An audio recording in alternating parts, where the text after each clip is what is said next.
नमस्कार, बहुत स्वागत है आप सभी का। आपके साथ मैं हूं ममता तिवारी। शुरुआत करते हैं स्पेशल रिपोर्ट की।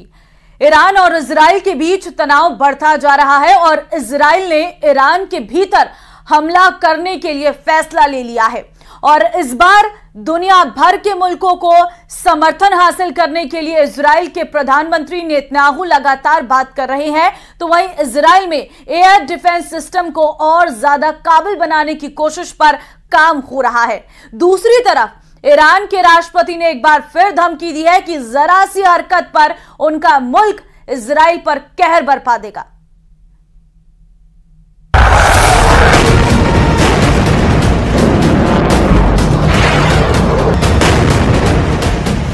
इजराइल की वॉर कैबिनेट में फैसला हो चुका है। नेतन्याहू ने ऐलान कर दिया है, इजराइल की सेना ने पूरी तैयारी कर ली है।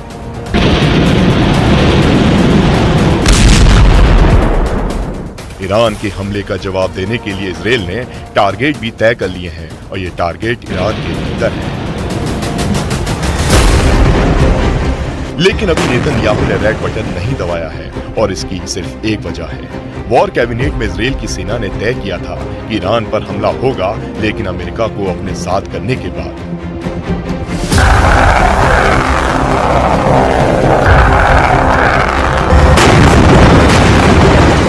जाहिर है जंग की सूरत बन रही है, लेकिन ईरान पर इजराइल के हमले में वक्त लगेगा, क्योंकि ये नेतन्याहू भी जानते हैं कि उनके मुल्क पर ईरान ने सीधा अटैक किया है और उन्हें भी ईरान को सबक सिखाने के लिए सीधा और उससे ज्यादा बड़ा अटैक करना होगा।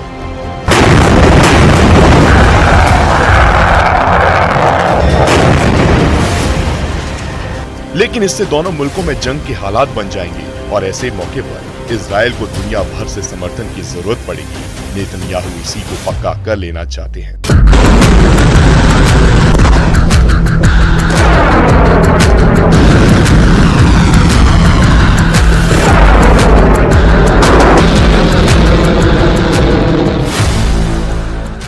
ईरान पर हमले से पहले इजराइल का प्लान। इजराइल में शुरू हुई महायुद्ध की तैयारी। नेतन्याहू ने मांगा दोस्तों से पक्का साथ।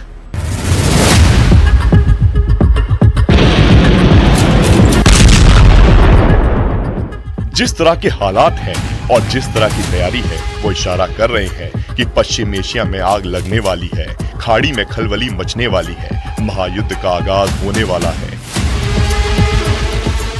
यही वजह है कि नेतन्याहू दुनिया भर के नेताओं से बात कर रहे हैं और उन्हें अपने साथ लाने की कोशिश में जुटे हैं। אני בא עכשיו מפגישות עם שרי החוץ של בריטניה וגרמניה.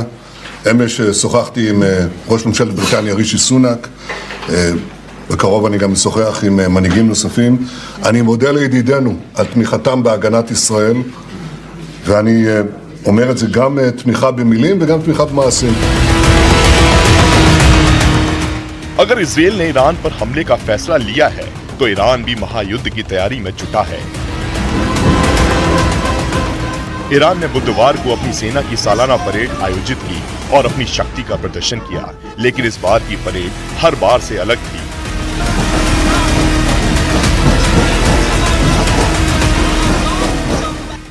हर बार ये परेड तेहरान के एक हाईवे पर निकलती थी, लेकिन इस बार जगह बदल दी गई और तेहरान के उत्तर में एक बैरक में परेड आयोजित की गई। खास बात ये कि इस बारे में कोई सफाई नहीं दी गई और ना ही परेड का सीधा प्रसारण सरकारी मीडिया पर किया गया, जैसा कि हर साल किया जाता था। ऐसे में आशंका जताई जा रही है कि ईरान को इजराइल से हमले का डर था। ईरान को डर था कि परेड पर हमला हो सकता है। ईरान को डर था कि रईसी पर हमला हो सकता है। सालाना परेड की जगह इसलिए बदली गई। हर बार की तरह परेड का सीधा प्रसारण नहीं हुआ।